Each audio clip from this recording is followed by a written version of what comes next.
about how to build a forge and about blacksmithing and all that good stuff. Built a forge. It worked, but it wasn't great. Built my own burners and everything. I didn't buy a forge. I built one. And it wasn't great, so, you know, because I was trying to reinvent the wheel a little bit, and so then I built another one, and it worked better, but it still wasn't what I wanted. And then I finally eventually built the one you see behind me, and that worked, but I wasn't happy with the burners, so then I switched from Venturi burners to a ribbon burner. And again, I built all of my own stuff. Now there is, for anybody that wants to get into blacksmithing, there's a guy that sells forges that he makes under the name of Mr. Volcano. And you can find them pretty cheap on Amazon, and they're pretty good forges. And a lot of blacksmith friends that I know use them with great success. They're capable of, I don't know about the single burner, but I know the double burner is definitely capable of getting to forge welding temperatures. Single burner one was like $80 on Amazon. I don't know if it's still that cheap, but nowadays when people ask what they should get, I recommend one of those versus trying to build one yourself, unless you already have all the scrap steel, welder, all the knowledge and all that.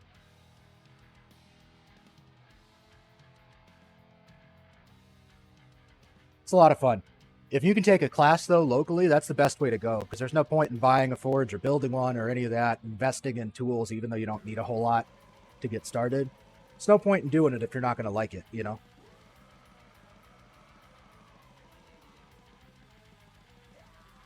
And yes, to Mav's point, I am moving across the country in February.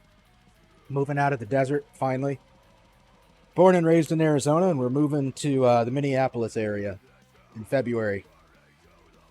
And I can't wait.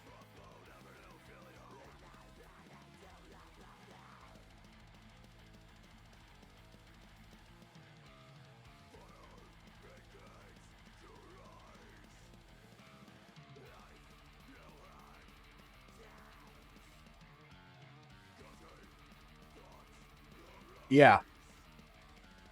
I'm really, I got to remember to call around at truck rental places.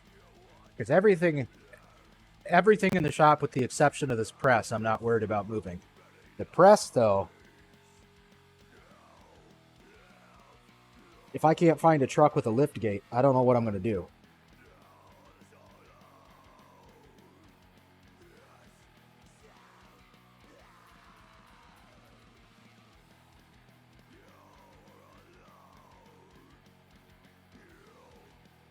So basically, I'm going to have to find a truck with a lift gate.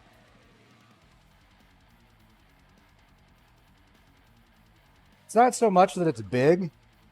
It's that I think the base is too wide for the types of ramps that you get on a U-Haul truck. Those ramps are not very wide. I mean, it is heavy. The thing's damn near 1,000 pounds.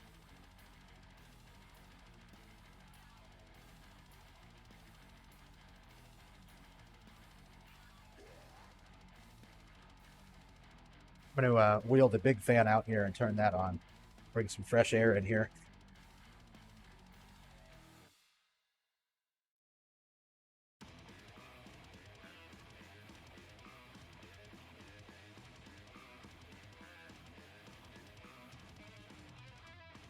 The big problem with UPS is, one, the ramps are not very wide. And even if it was wide enough, they don't have, like, they're cheaply built box trucks, so they don't really have any good anchor points. So I can't use a come along or a winch to, you know, assist with dragging something like that up the ramp. And at least looking online, what's weird is it's like a 16-foot box truck rental for the time I need it for and all that is like $1,800. A 24-foot box truck with the lift gate was over $7,000. It makes zero sense whatsoever.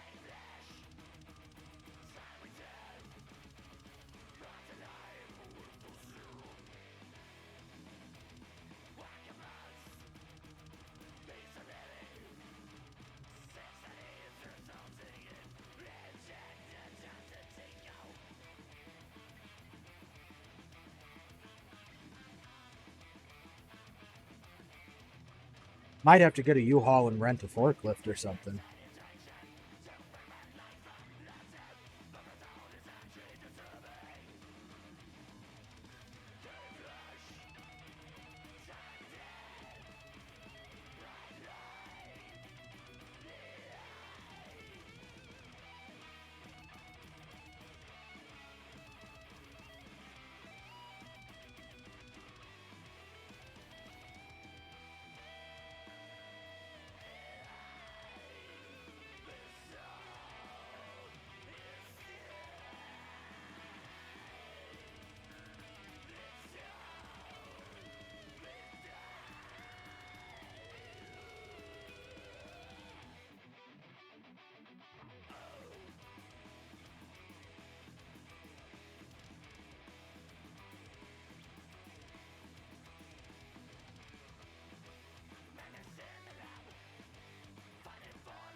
God damn it.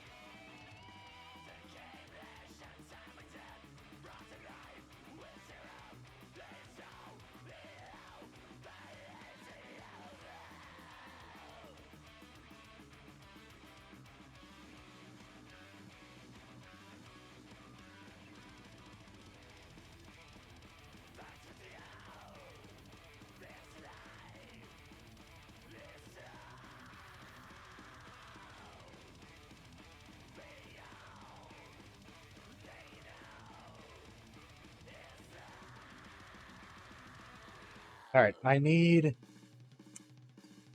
find my bastard file. Yep. I'm in Surprise. Are you in the desert Huh? too? What, you want some dick?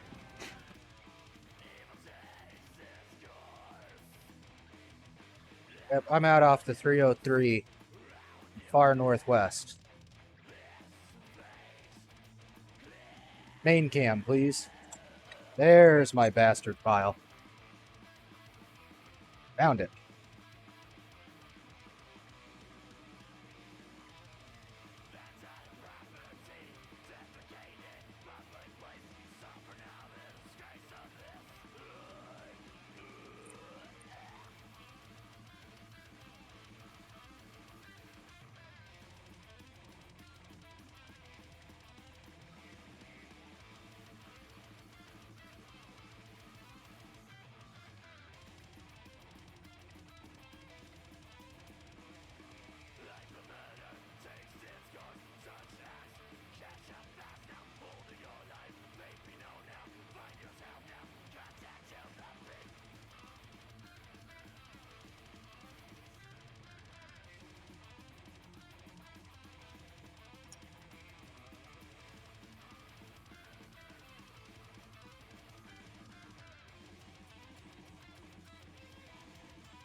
Let's try.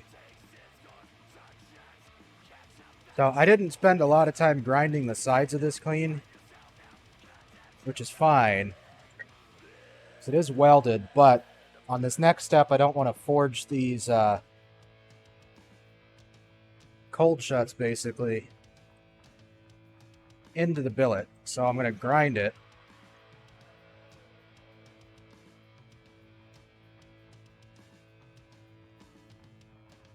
Down with the angle grinder before we forge it some more.